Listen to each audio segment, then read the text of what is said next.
আমাদের বান্দরবান ট্যুর নিয়ে আমি আগের ভিডিওতে যেখান থেকে শেষ করেছি ঠিক তার পরের অংশ থেকেই শুরু করছি। তো সকাল 7টা বেজে এখন আমরা বান্দরবানে পৌঁছে যাই। যেটা হয়েছে, আমরা পাহাড়ের মাঝ রাস্তা দিয়ে যখন যাচ্ছিলাম, চারপাশে আদিবাসীদের বাড়িঘর, পরিষ্কার রাস্তা, গাছপালা, সব কিছু অসাধারণ। এটা দেখি মন একদম ফ্রেশ হয়ে যায় আমাদের। অ্যান্ড বাজার ঘাট সব কিছু অসাধারণ।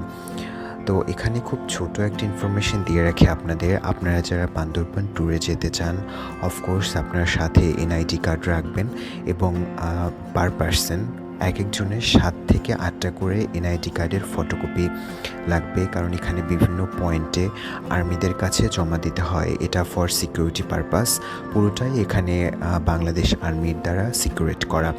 সো এটা সেফটির জন্য দিতেই হয়। তো এই হলো, আমরা এসব ইনফরমেশন নিয়ে ওখানে গিয়েছিলাম।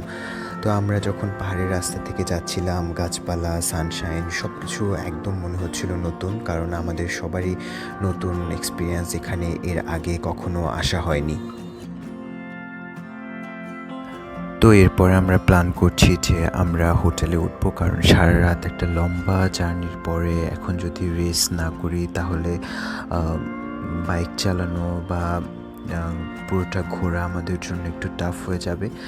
তো বান্দরবান মেইন যে রিসোর্টগুলি রয়েছে এবং বিশেষ করে নীলগিরি, নীলাচল, আমরা সেখানেই যাব বলে প্ল্যান করছি। এবং যেটা হলো যে যাওয়ার আগে এখানে আরও একটি পপুলার রিসোর্ট রয়েছে যার নাম মেঘলা পর্যটন কেন্দ্র।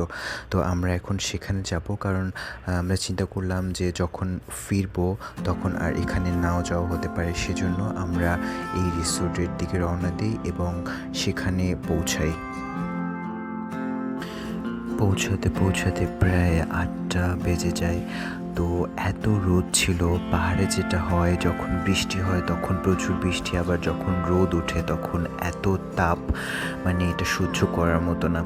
তো যাই হোক, এখানে পৌঁছানোর পর টিকিট কাটতে হবে। টিকিট কেটে আমরা এখানে বাইক রেখে তারপরে আমরা ভিতরে যাই।